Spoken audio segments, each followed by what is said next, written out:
Hi all, ಅಸ್ಸಲಾಮು ಅಲೈಕುಂ. ನಾನು ನಿಮ್ಮ ಪ್ರೀತಿಯ ಮನೆ ಮಗಳು ಶಮಿ. ಪ್ರೀತಿಯ ವೀಕ್ಷಕರೇ, ನೀವು ಉತ್ಸುಕರಾಗಿದ್ದೀರಾ?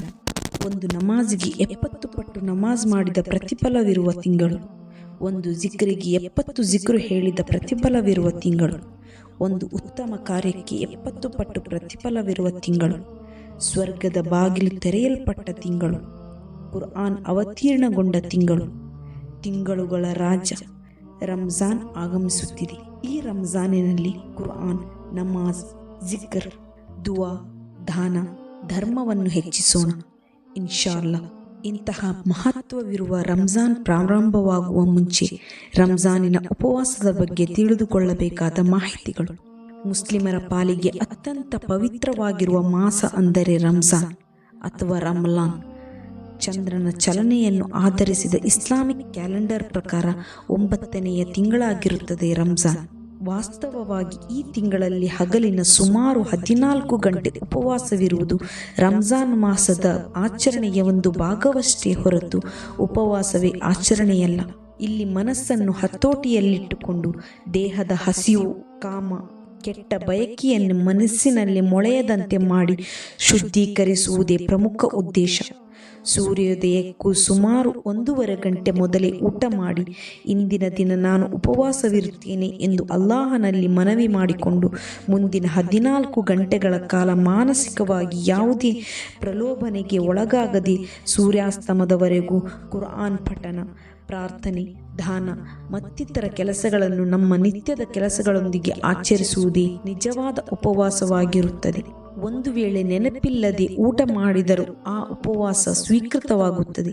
ಆದರೆ ನೆನಪಿದ್ದು ಚಿಟಿಕೆ ಉಪ್ಪಿನ ರುಚಿ ನೋಡಿದರೂ ಉಪವಾಸ ಹೋದಂತೆ. ಇಲ್ಲಿ ರುಚಿ ನೋಡುವುದು ತಪ್ಪು ಹಾಗೂ ಸುಳ್ಳು ಹೇಳುವುದು, ಇನ್ನೊಬ್ಬರಿಗೆ ನೋವು ನೀಡುವುದು, ಕಳ್ಳತನ ಮಾಡುವುದು, ಲೈಂಗಿಕ ಬಯಕೆ ಮೊದಲಾದ ಎಲ್ಲ ಮನಸ್ಸಿಗೆ ಸಂಬಂಧಿಸಿದ ಬಯಕೆಗಳು ಮಾಡುವುದು ನಿಷಿದ್ಧವಾಗಿದೆ. ಈ ಬಯಕೆಗಳನ್ನು ಮೂಲದಿಂದಲೇ ಹತ್ತಿಕ್ಕುವುದೇ ರಂಜಾನ್ ತಿಂಗಳ ಪ್ರಮುಖ ಉದ್ದೇಶವಾಗಿದೆ. ಇದೇ ಅಲ್ಲಾಹನು ತನ್ನ ಮಕ್ಕಳಿಗಾಗಿ ನೀಡಿರುವ ಪಾಠವಾಗಿದೆ. ಕೇವಲ 14 ಗಂಟೆ ಹಸಿವಿನಿಂದಿರುವುದೇ ಉಪವಾಸವಲ್ಲ. ಪರಸ್ತ್ರೀ ಅಥವಾ ಪರಪುರುಷರನ್ನು ದಿಟ್ಟಿಸಿ ನೋಡಬಾರದು. ಇಸ್ಲಾಂನಲ್ಲಿ ಪರಸ್ತ್ರೀ ಅಥವಾ ಪುರುಷರನ್ನು ದಿಟ್ಟಿಸಿ ನೋಡುವುದನ್ನು ನಿಷೇಧಿಸಲಾಗಿದೆ. ಹಾಗೂ ಜಗಳ ಮತ್ತು ಬೈಗುಳಗಳನ್ನು ಆಡಬೇಡಿ. ರಂಜಾನ್ ತಿಂಗಳಲ್ಲಿ ತಾಳ್ಮೆಯನ್ನು ವಹಿಸಲು ಅತಿ ಹೆಚ್ಚಿನ ಮಹತ್ವ ನೀಡಲಾಗಿದೆ. ಇಸ್ಲಾಂ ಜಗಳ, ಕದನ ಮೊದಲಾದವು ಪ್ರಾರಂಭವಾಗುವ ಈ ಮೂಲ ಕಾರಣಕ್ಕೆ ತಡೆಯೊಡ್ಡಲು ನಿರ್ದೇಶಿಸುತ್ತದೆ. ವಿಶೇಷವಾಗಿ ರಂಜಾನ್ ತಿಂಗಳಲ್ಲಿ ಜಗಳಕ್ಕೆ ಕಾರಣವಾಗುವ ಯಾವುದೇ ಕಾರಣಗಳಿದ್ದರೂ, ತಪ್ಪು ನಿಮ್ಮದಲ್ಲದೇ ಇದ್ದರೂ ಸರ್ವತಾ ಸಿಟ್ಟಿಗೇಳದೆ ಕ್ಷಮೆ ಯಾಚಿಸಿ ಬೈಗುಳ ಅಥವಾ ಜಗಳಕ್ಕೆ ಮುಂದುವರಿಯದಂತೆ ತಡೆಯಲು ಕಟ್ಟುಪಾಡು ವಿಧಿಸಲಾಗಿದೆ. ಇಂತಹ ಸಂದರ್ಭದಲ್ಲಿ ಕ್ಷಮಿಸಿ, ನಾನು ಉಪವಾಸದಲ್ಲಿದ್ದೇನೆ ಎಂದು ನಯವಾಗಿ ಹೇಳಿ ಈ ಜಗಳವನ್ನು ತಡೆಯಿರಿ. ಮುಂದಿನವರು ಸಿಟ್ಟಾಗಿದ್ದರೆ ನೀವು ತಾಳ್ಮೆ ವಹಿಸಿ 3 ಬಾರಿ ಉಪವಾಸದಲ್ಲಿದ್ದೇನೆ ಎಂದು ಹೇಳಿ. ಹಾಗೆ ಮೈಮಾಟವನ್ನು ತೋರುವ ಉಡುಗೆಯಿಂದ ದೂರವಿರಿ. ಇಸ್ಲಾಂ ಎಂದಿಗೂ ಮೈಮಾಟವನ್ನು ಪ್ರಚುರಪಡಿಸುವ ಉಡುಗೆಗಳ ಉಪಯೋಗವನ್ನು ನಿಷೇಧಿಸಿದೆ. ಮನೆಯಿಂದ ಹೊರಗಿದ್ದಾಗ ಇತರರು ಈ ಮೈಮಾಟವನ್ನು ತಪ್ಪು ದೃಷ್ಟಿಯಿಂದ ನೋಡಬಹುದಾದ ಸಾಧ್ಯತೆಯನ್ನು ಪರಿಗಣಿಸಿ ಈ ಕಟ್ಟುಪಾಡು ವಿಧಿಸಲಾಗಿದೆ. ಇದು ಇತರರ ಉಪವಾಸವನ್ನು ಭಂಗಗೊಳಿಸುವ ಸಾಧ್ಯತೆ ಇರುವುದರಿಂದ ಸಾಧ್ಯವಾದಷ್ಟು ಮೈಮಾಟ ತೋರದ, ಅಪಾರದರ್ಶಕ, ಮೈಯನ್ನು ಮುಚ್ಚುವ ಉಡುಗೆಗಳನ್ನೇ ತೊಡಿರಿ. ಇದು ಪುರುಷರಿಗೂ ಮಹಿಳೆಯರಿಗೂ ಸಮಾನವಾಗಿ ಅನ್ವಯಿಸುತ್ತದೆ. ಹಾಗೆ ಅತಿ ಹೆಚ್ಚು ಆಹಾರ ಸೇವಿಸಬೇಡಿ. ರಂಜಾನ್ ತಿಂಗಳ ಉಪವಾಸವನ್ನು ಸೂರ್ಯಾಸ್ತದ ಸಮಯದಲ್ಲಿ ಬಾಂಗ್ ಕರೆಯ ಪ್ರಥಮ ಪದ ಕಿವಿಗೆ ಬೀಳುತ್ತಲೇ ಒಂದು ಖರ್ಜೂರವನ್ನು ಸೇವಿಸುವ ಮೂಲಕ ಸಂಪನ್ನಗೊಳಿಸಲಾಗುತ್ತದೆ. ಈ ಹೊತ್ತಿನಲ್ಲಿ ಅತಿ ಹೆಚ್ಚು ತಿನ್ನುವುದು ಅಪಾಯಕಾರಿ. ಹಾಗೆಯೇ ಸಾಧ್ಯವಾದಷ್ಟು ಇತರ ಉಪವಾಸಿಗರಿಗೆ ಊಟದ ವ್ಯವಸ್ಥೆಯನ್ನು ಮಾಡಬೇಕು. ಇಡೀ ದಿನ ಇದ್ದ ಉಪವಾಸದ ಕಾರಣ ಹಸಿವು ಅಂದರೆ ಏನು ಎಂಬ ಅನುಭವ ಆಗಿರುತ್ತದೆ. ಜಗತ್ತಿನಲ್ಲಿ ಹಸಿವಿನಿಂದಿರುವವರು ಪಡುವ ಕಷ್ಟವನ್ನು ನೇರವಾಗಿ ಅನುಭವಿಸಿದ ಬಳಿಕ ಸಮಾಜದಲ್ಲಿ ಅನುಕೂಲಸ್ಥರಲ್ಲದವರ ಪ್ರತಿ ಅನುಕಂಪ ಮತ್ತು ದಯೆ ಹುಟ್ಟುತ್ತದೆ. ಹಾಗೆ ಜೋರಾಗಿ ನಗಬೇಡಿ. ರಂಜಾನ್ ತಿಂಗಳಲ್ಲಿ ಜೋರಾಗಿ ನಗುವುದನ್ನು ನಿಷೇಧಿಸಲಾಗಿದೆ.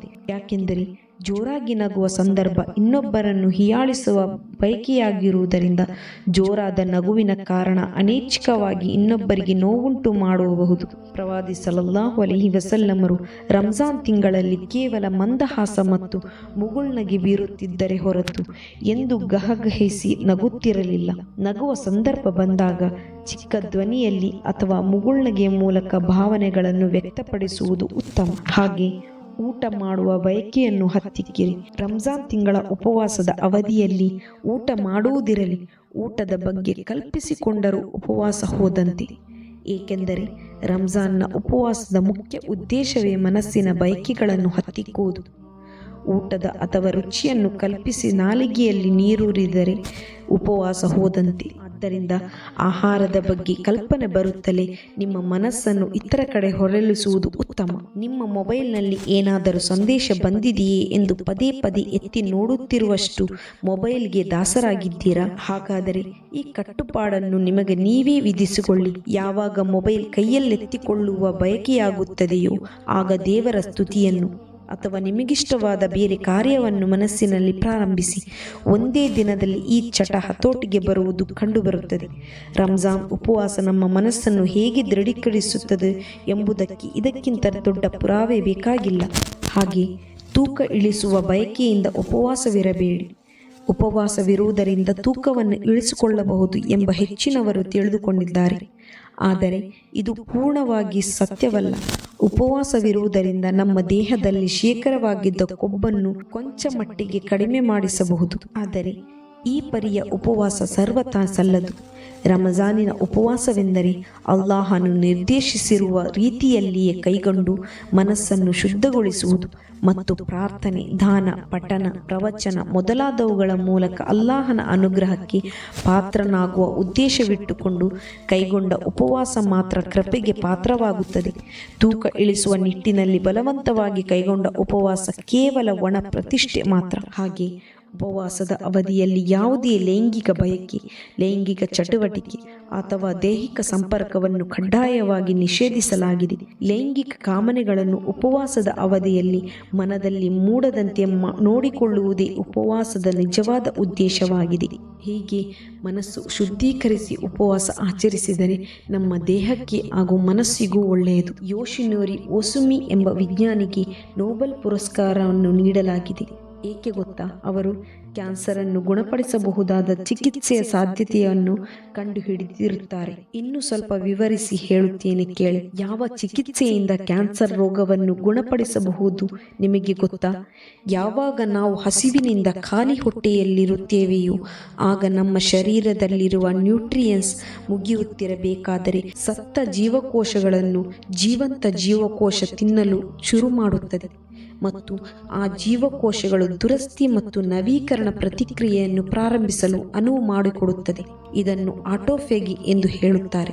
ನಮ್ಮ ದೇಹದಲ್ಲಿರುವ ಕೊಳಕು ಅಥವಾ ಸತ್ತ ಜೀವಕೋಶಗಳನ್ನು ಜೀವಂತ ಜೀವಕೋಶವು ತಿನ್ನಬೇಕೆಂದು ಬಯಸಿದ್ದಲ್ಲಿ ನಾವು ಹಸಿವಿನಿಂದ ಇರಬೇಕಾಗುತ್ತದೆ ಎಂಬುದನ್ನಷ್ಟೇ ಅವರು ಆವಿಷ್ಕರಿಸಿದ್ದಾರೆ. ಯಾವಾಗ ಶರೀರವು ಇಂತಹ ಅಂಶಗಳನ್ನು ತಿನ್ನಲು ಶುರು ಮಾಡಿದ್ದಲ್ಲಿ ಕ್ಯಾನ್ಸರ್ ರೋಗದ ಶೇಕಡಾವಾರು ಕಡಿಮೆ ಆಗುವುದು ಎನ್ನುತ್ತಾರೆ. ಖ್ಯಾತ ನೊಬೆಲ್ ಪುರಸ್ಕೃತ ವಿಜ್ಞಾನಿ ಯೋಶಿನೋರಿ ಓಸುಮಿ ಮನುಷ್ಯನಿಗೆ ಒಂದು ವರ್ಷದಲ್ಲಿ 20 ರಿಂದ 25 ದಿವಸ ಸುಮಾರು 9 ರಿಂದ 10 ಗಂಟೆ ಹಸಿವಿನಿಂದ ಇದ್ದರೆ ಅವರ ಶರೀರವು ಅವರ ದೇಹದಲ್ಲಿದ್ದ ಕೆಟ್ಟ ಅಥವಾ ಸತ್ತ ಜೀವಕೋಶಗಳನ್ನು ಜೀವಂತ ಜೀವಕೋಶಗಳು ತಿಂದು ಅವರಿಗೆ ಕ್ಯಾನ್ಸರ್ ಬರದಂತೆ ತಡೆಗಟ್ಟುತ್ತದೆ.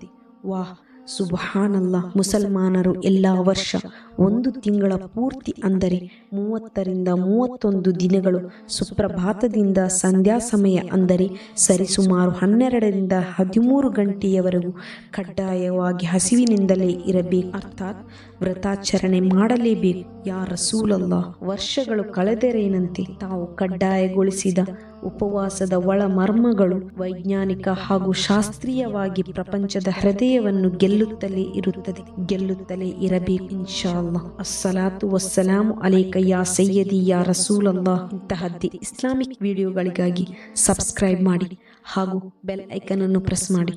ಜಜಾಕಲ್ಲಾಹು ಖೈರ್.